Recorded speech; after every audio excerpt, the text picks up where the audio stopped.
Dinamika perairan darat merupakan segala bentuk perairan yang ada di darat. Dinamika perairan darat terdiri dari sungai, danau, rawa, dan air tanah. Kini video presentasi kami akan segera dimulai. Simak terus dan selamat menyaksikan.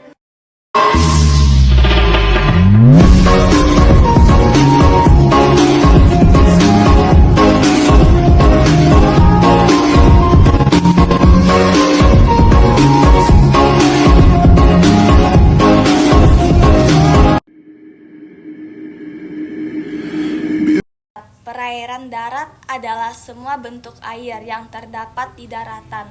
Air dapat berupa benda cair atau benda padat.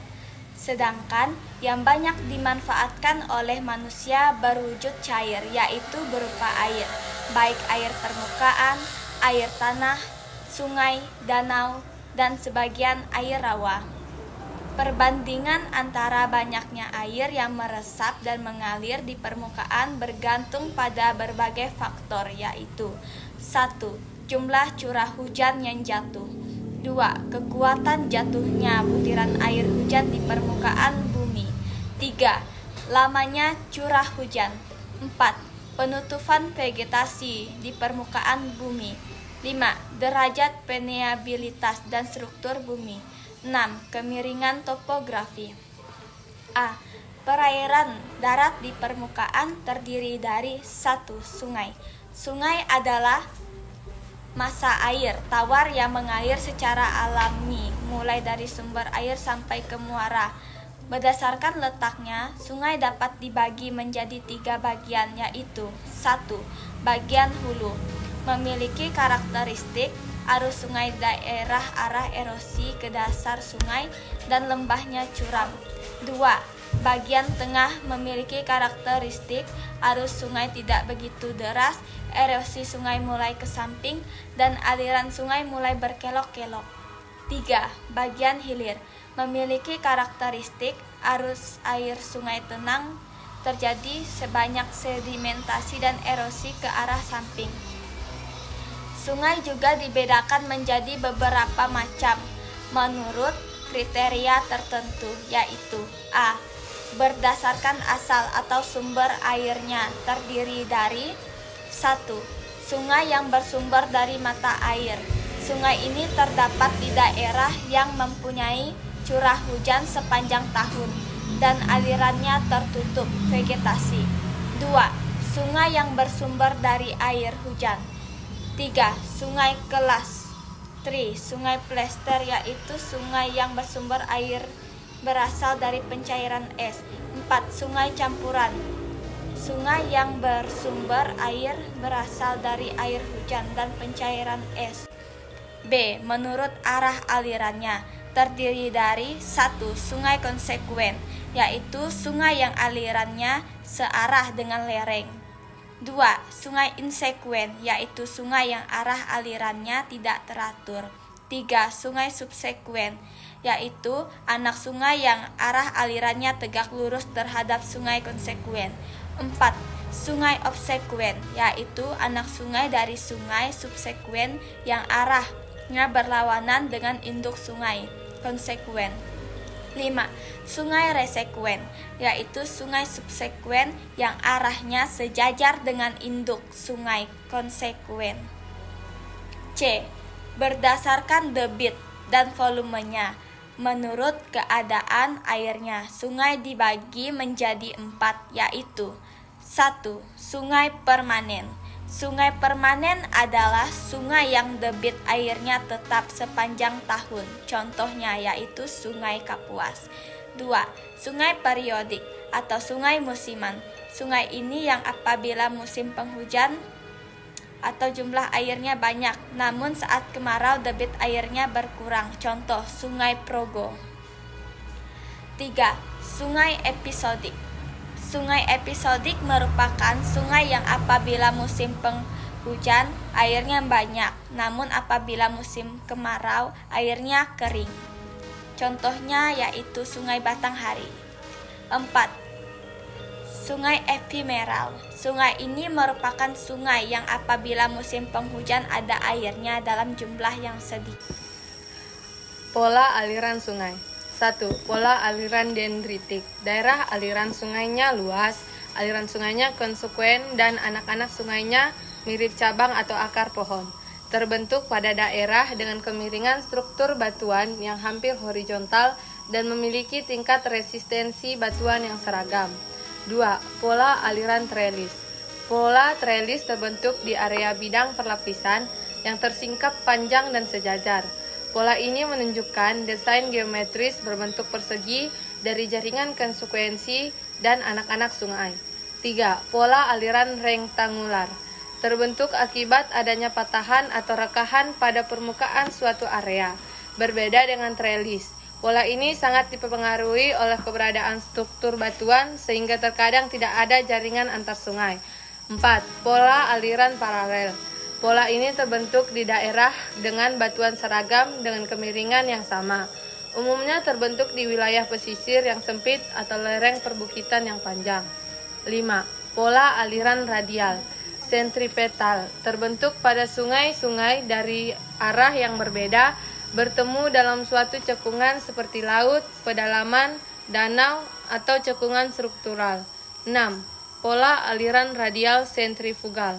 Pola aliran yang ditemukan di daerah topografi seperti kubah, bukit terisolasi, atau kerucut vulkanik dengan lereng divergen yang ditemukan di semua arah. 7. Pola anular. Pola ini pada umumnya terjadi ketika batuan keras dan lunak tersusun dalam bentuk konsentrasi di sebuah struktur seperti kubah. 8. Pola pinate. Pola pengaliran anak-anak sungai yang bermuara ke sungai induk membentuk sudut lancip. Banyak ditemui di daerah yang memiliki lereng tinggi dan curam. Manfaat sungai bagi kehidupan. 1. Menampung dan mengalirkan air hujan. 2. Pembangkit listrik. 3. Pusat dari ekosistem. 4. Sumber mata pencarian. 5. Sebagai tempat wisata. 6. Sumber air kehidupan. Dan 7. Pencegah banjir. 2. Daerah aliran sungai. Daerah aliran sungai adalah bagian dari muka bumi yang artinya mengalir ke dalam aliran sungai tertentu. Adapun pengertian lain daerah aliran sungai adalah wilayah tampungan air hujan yang masuk ke dalam wilayah air sungai. Untuk melestarikan suatu bendungan agar tidak cepat mengalami proses pendangkalan, maka daerah aliran sungai tersebut harus dihijaukan. Daerah aliran sungai merupakan daerah penangkapan air hujan. Pentingnya pengelolaan daerah aliran sungai jelas berkaitan dengan penyediaan air bersih, mengamankan sumber air dari pencemaran, mencegah banjir dan kekeringan, mencegah erosi, serta mempertahankan dan meningkatkan kesuburan tanah. 3. Danau dan pemanfaatannya. Danau dapat diartikan sebagai suatu cekungan muka bumi yang secara alamiah terisi oleh massa air. Umumnya, air tawar dalam relatif jumlah besar sebagian besar berisi dari air hujan. Dan aliran sungai yang bermuara ke danau bersangkutan. Berdasarkan proses terbentuknya danau dibedakan menjadi 7 macam, yaitu danau tektonik, yaitu danau yang terjadi akibat adanya proses tektonik mengakibatkan dislokasi lapisan batuan. Danau vulkanik, yang terletak pada bekas lubang kepundan atau kawah sebuah gunung api. Danau tektovulkanik, yang terbentuk dari gabungan proses tektonik dan vulkanik. Danau karst, yaitu danau yang terjadi akibat pelarutan batu kapur yang berbentuk cekungan-cekungan yang terisi air. Danau glasial, yaitu danau yang terbentuk akibat erosi oleh gletser.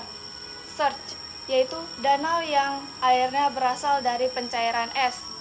Danau buatan atau waduk, yang dimanfaatkan bagi kebutuhan hidup manusia.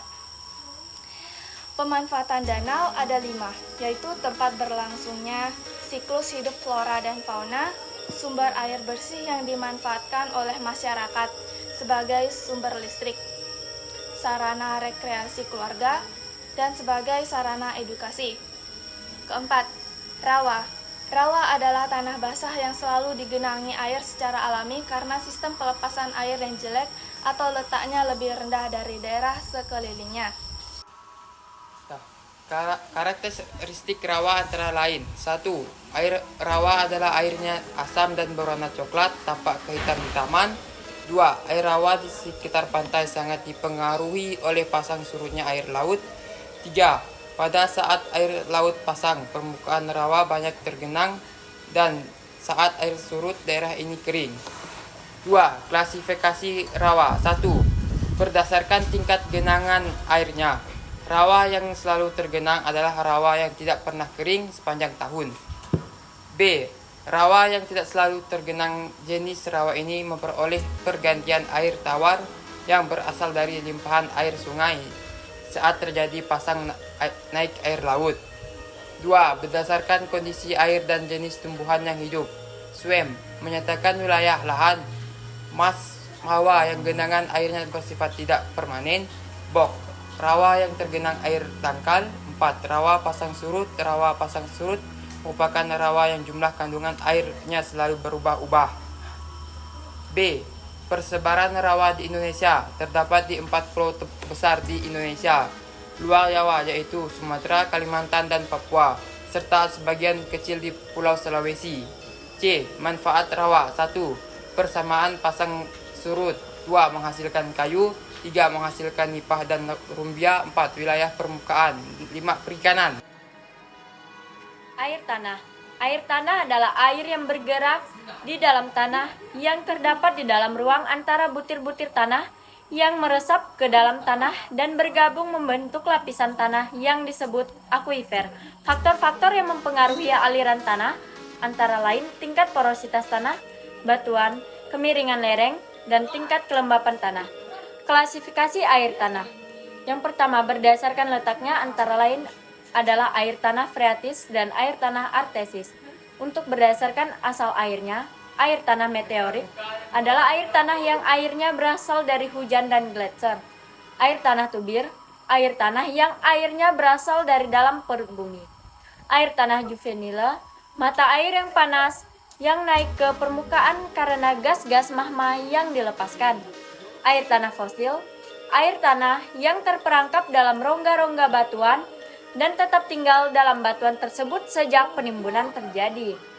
Manfaat air tanah bagi manusia. Yang pertama, sebagai bagian dari siklus hidrologi. Yang kedua, untuk memenuhi kebutuhan sehari-hari.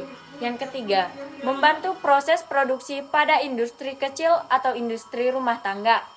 Yang keempat, sebagai sumber irigasi pertanian yang dialirkan melalui sumur bor. Konservasi air tanah dan daerah aliran sungai. Tahukah kalian apa itu konservasi air tanah? Konservasi air tanah adalah upaya memelihara keberadaan serta berkelanjutan keadaan, sifat, dan fungsi air tanah agar senantiasa dalam kuantitas dan kualitas yang memadai untuk memenuhi kebutuhan makhluk hidup, baik pada waktu sekarang maupun waktu yang akan datang.